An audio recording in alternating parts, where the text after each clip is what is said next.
Good morning. This is Jason Dean coming live at you again for another Film Fanatic show. It is Sunday at 11:49, and it's a pretty chilly, gray, overcast kind of October day, which you kind of expect. I always think of this kind of weather being, I always equate it with the fall.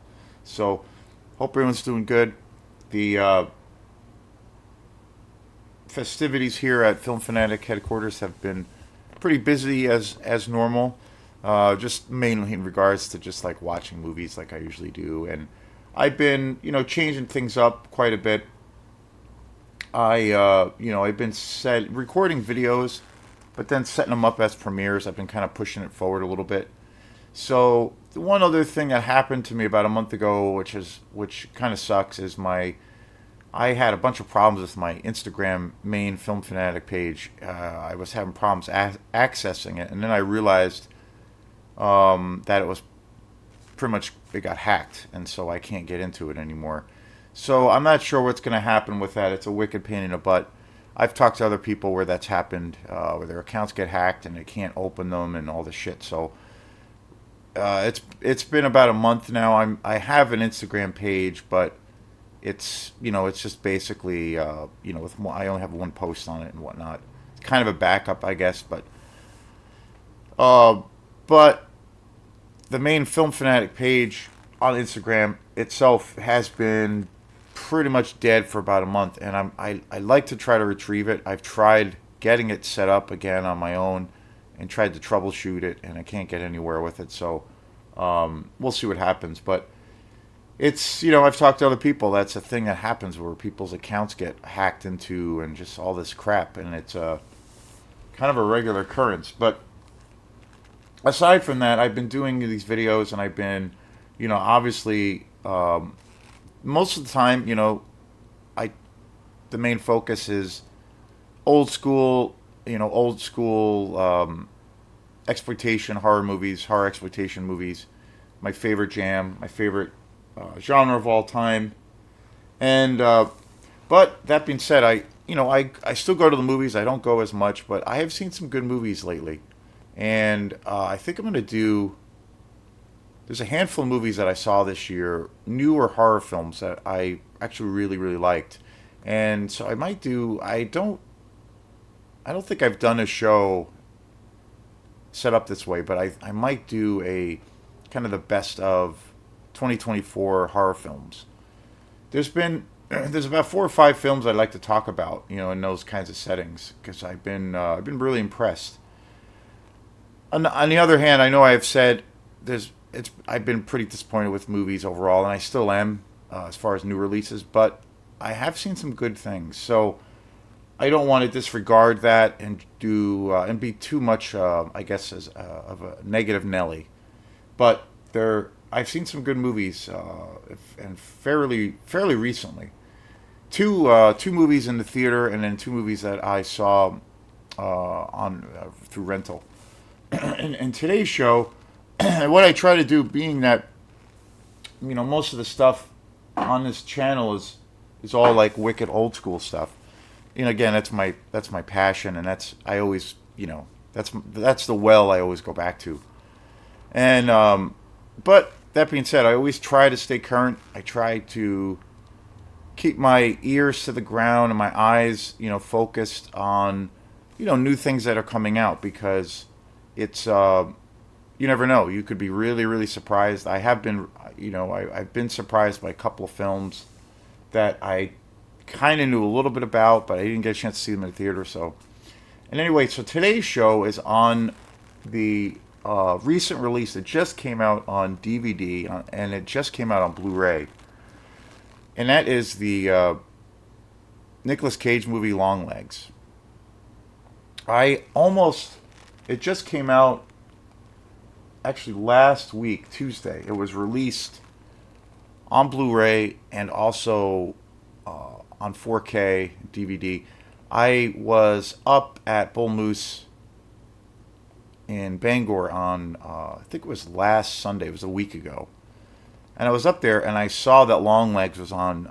They had it there on Blu-ray, And at that point, I did not see it. I watched it on Thursday of this week, but when I saw it in the store, well, first off, I'm a huge Nick Cave Nick Cave. Well, I'm a big Nick Cave fan also, but I'm a huge when it comes to actors.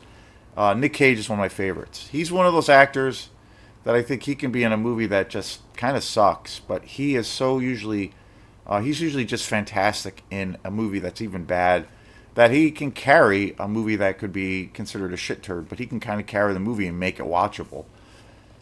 So he's always been one of my favorites, and you know, I can't really think of too many movies of his that I did not like. Really, there's so many. I look at the list of movies that he's been in, and so many movies. This huge, expansive career. You know, and I can't really think off the top of my head of any movie that he's been in that I did not really like. There's a few I'm sure that are kind of like films that are at least maybe not terrible, but maybe mediocre or what have you.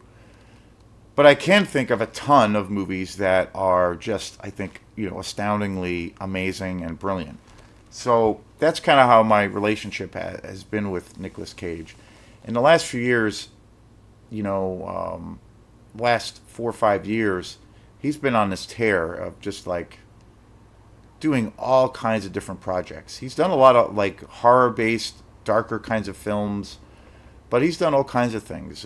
He's been just all over the place, genre wise, and he's really like he's done some bigger budgeted films, but it's mainly he's mainly been living in the world of kind of the independent filmmakers world. He's been doing a lot of indie films, a lot of indie horror films.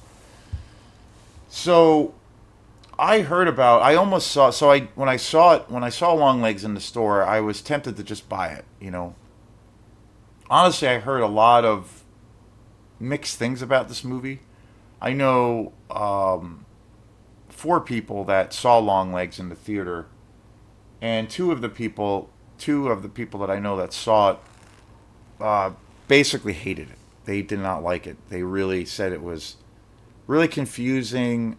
It just didn't make any sense, and it was, kind of it was kind of overly hyped. It didn't really deliver the goods. It had some interesting things about it, but basically they said that they thought it was, very confusing and it just wasn't really tied together at all. And that was the criticisms I heard. And then I saw a couple of reviews for it where people did say some very good things about it. And so it was pretty mixed. Overall, I would say I heard mostly negative things about Long Legs, and even in the regards to like say positive reviews or things I heard about the film just in general were that people who even said who generally liked Long Legs, they felt it was I don't know, pretty flawed. It had some things in it that were big missteps.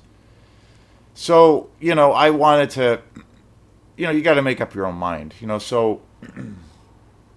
So I watched it. I got the DVD copy. It just came out, and I watched Long Legs on Thursday for the first time. And it's one of those movies that it's a very slow burn of. It's a well, face value. I'd say it's a pretty straightforward story. But then it goes into it has this like very kind of realistic kind of grounded feel to it or aesthetic. But then it kind of goes into it goes very much into like a very supernatural based kind of a horror film. So it's kind of an interesting thing, and um, and it's a very slow movie. It's a very atmospheric film. So, and the story itself is pretty straightforward. We have seen. It's basically at the core of the film, it's a film about the investigation to try to track down this serial killer, and the FBI's kind of journey to discovering clues and eventually finding out what is or who or what group of people is responsible. And again, we've seen that kind of story a billion times. And a lot of times it's not. It's good. I mean, you have a template or formula that is done over and over again. In Hollywood films, and but sometimes if you have it where that setting or that template, but it's executed so well, and it has a kind of an original twist to it, it can make it it can give it this really fresh it gives presents it in a very fresh light, so it feels new even though it's something you've seen before. But I will say, like, so the film is very much a straightforward story, but it's very slow. But that being said, I think with it being a very slow film and it being a very kind of standard film, it moves into some very unexpected areas, and I think it does do something in with that genre that is pretty original. The film also has lots of layers and lots of kind of these subtle metaphors or symbolism. It's there's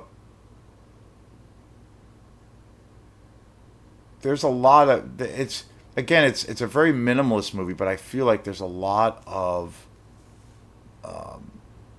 things that are tied to like mythology and again with symbolism and metaphor that it actually makes the story and the experience pretty complicated. There's a lot of layers. There's a lot of little subtle things throughout the film that kind of remove it from that standard delivery of like I said, like a story or a narrative that we've seen before.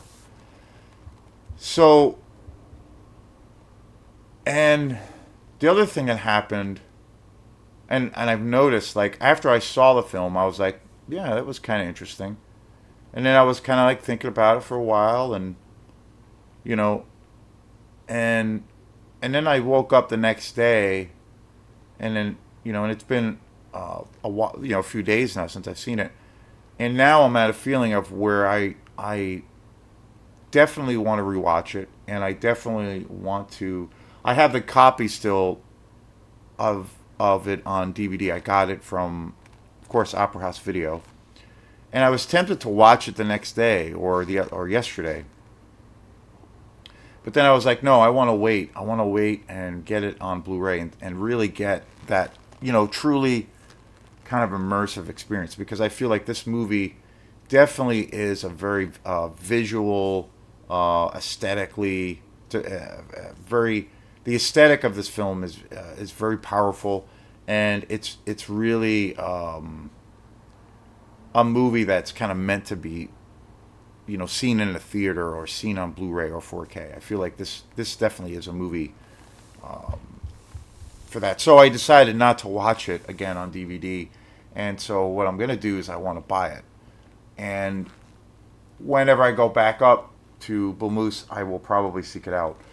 So again, a very slow movie. I left the experience of watching it where I was curious and I liked it and I was surprised. I wasn't like blown away per se, or like blown just overwhelmed with like excitement. I did a show on this film a couple of weeks ago. I saw it in the theater, and that is the new movie, The Substance, with Demi Moore, which is just an incredible movie. It's probably the best horror movie I've seen this year, with the exception of maybe Maxine. But there's been some good ones, and so but Substance, I was just blown away by that film. I was just like, after it ended, I was just like, what the fuck? Like immediately it hit me as like a rocket out of space, or a rocket into space, of where I was like, yes, I am totally on board with loving every second of this movie. So it was like instant.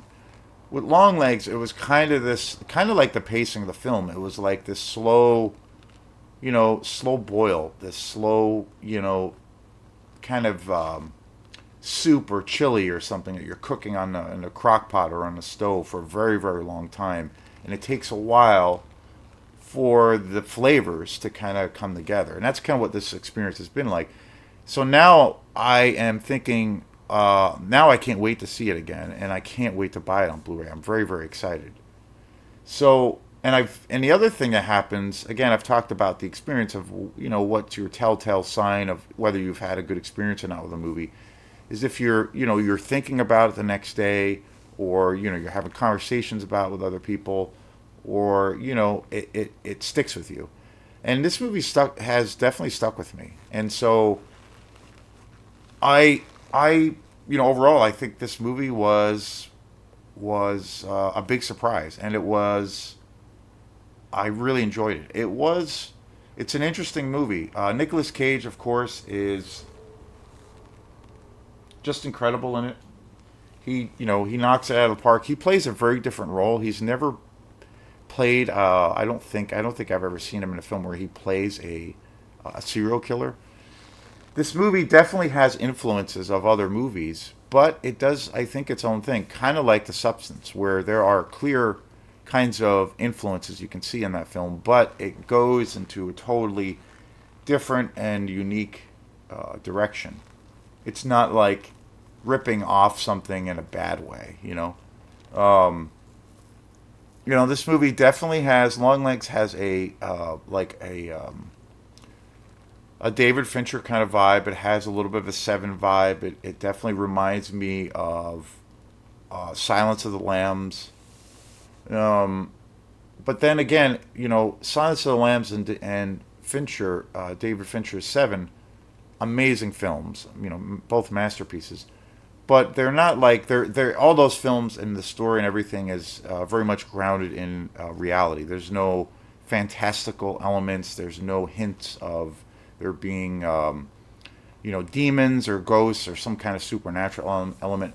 This movie has that very much so, and it goes very much into that territory without giving this film away. So it has a very different thing. It's an interesting thing of a film that is kind of grounded in reality, but then it moves into other areas.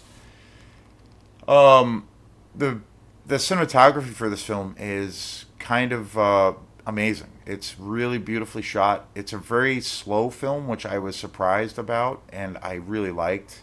I love the pacing for this film.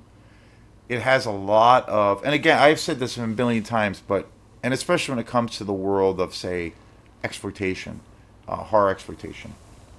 Even if a movie, say, is total crap,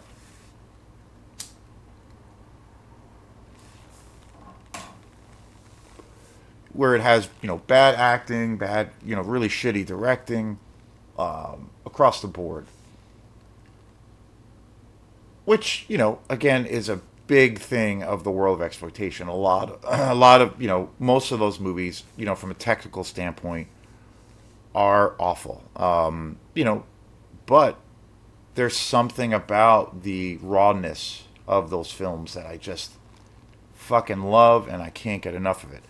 And that really ties into the next thing of, like, it's really because of the either the fun aspect of it or just the atmosphere, that gritty kind of dirty atmosphere that the film or films pull me into. And so if I have an experience where I see a film, especially in the exploitation horror world, or just in general in that world, a lot of the times the films are not very good. Um,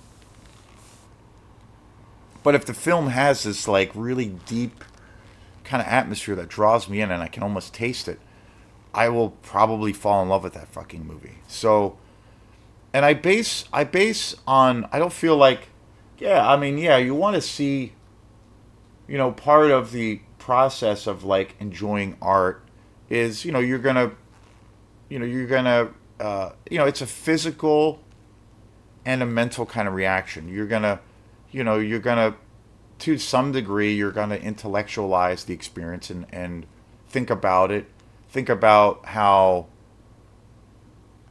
the certain points were made, or if it's like it's kind of making sense to you, if it's kind of cohesive, the dots are connected, those kinds of things. So like you have to like use your brain, to some capacity, hopefully.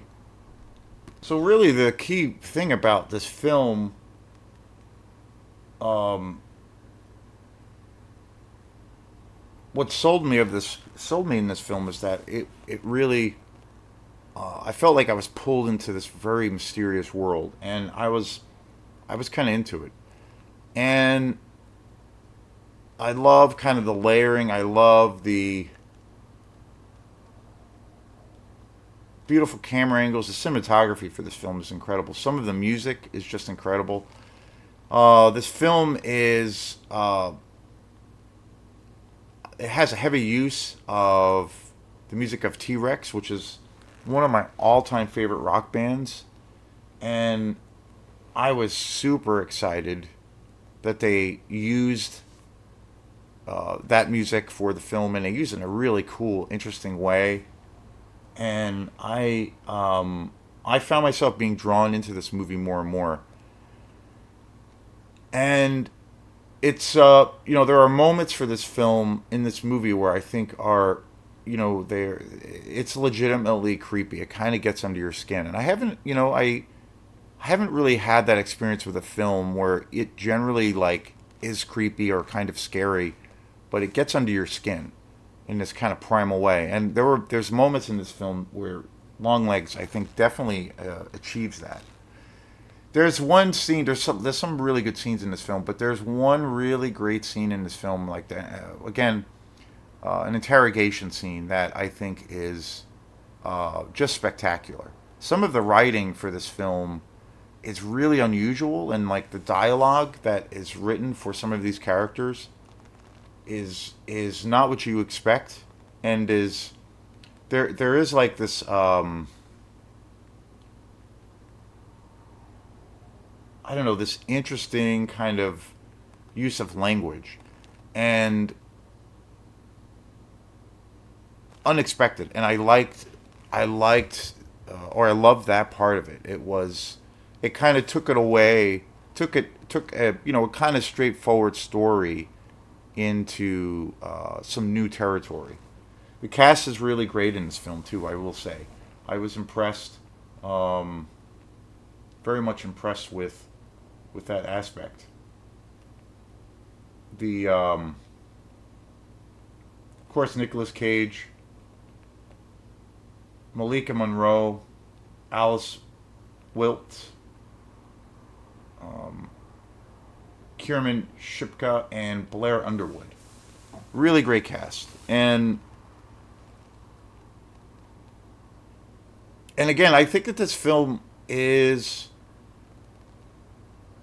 well, at least for me, I think at the end of the day, it's all about the atmosphere, and there has, I think, like the opening sequence to this film is so unique and so original, and you know the first few minutes of this film when it starts, even the beginning credits and how it, the cinematography, I just automatically was kind of pulled in because I was like, this is interesting, and this is super creepy and incredibly atmospheric, and I was like, I'm kind of sold on seeing where this goes. And again, that happens a lot of the times with movies of where it could have a really great opening, or there could be this kind of maybe the first act is really great, or vice versa, but then it kind of goes off the tracks and it's just not as strong. And the probability of certain things happening in the film are just completely ridiculous, and then you check out of the movie. But this movie kind of kept me engaged. I will have to I have to say it kept me. I wanted to see from the very beginning where it went, and it again, it does have those influences like I named, but it does go into some interesting territories. And I will say that by the end of the film, or the third act, it's in some ways it's a totally different film. And I liked it. It was there were some things about it that I thought were very very original. The other thing that's pretty fascinating about this movie is that this film was directed by Oz Perkins, who is the son of the late great and legendary actor Anthony Perkins, which Norman Bates from Psycho, which I was really really surprised by and really really um, you know taken aback by. I was really surprised. I guess he's done one or two other films which I haven't seen. Um, this is the first of his films. I heard his other films are like pretty decent. I kind of want to. I'm kind of curious to see what this other movie's like that he's directed. But clearly,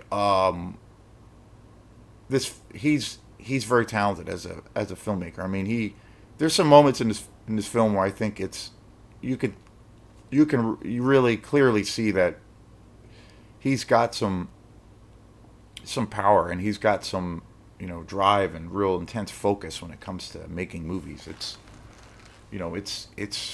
pretty good. And so again, finishing up this review, I am definitely wanting to go see or watch this movie again. I want to definitely see it on Blu-ray. I kind of want to own it, and I want to kind of have an even more immersive experience with this movie. It's it's a very slow burn, but I think it really works for what this whole experience is. That's what this makes this experience interesting, I think. So I'll buy it and I'll probably do another show on where I'm going to be talking about the Blu-ray version of this film. But I definitely recommend it. A lot of people have somewhat trashed this movie. I don't, and I think it's a little bit too harsh. I think some people have come down on this movie, and I say give it a chance. It's a surprising movie, and I really, again, and I don't think that's the case with this movie, but I'm, I think the writing is good. I think the direction is really good, and I think the kind of where the narrative goes is very interesting. But the atmosphere for this movie is so rich and so you can almost taste it. That's where it has me. Is even if like say you could criticize this or that, I love the world that this movie brought me into. I felt really immersed in something that I wanted to experience, and I was enjoying it. And so yeah, I definitely recommend seeing this movie. And even if you've heard good things or bad things, I kind of went into it hearing lots of negative things, but I went into it just trying to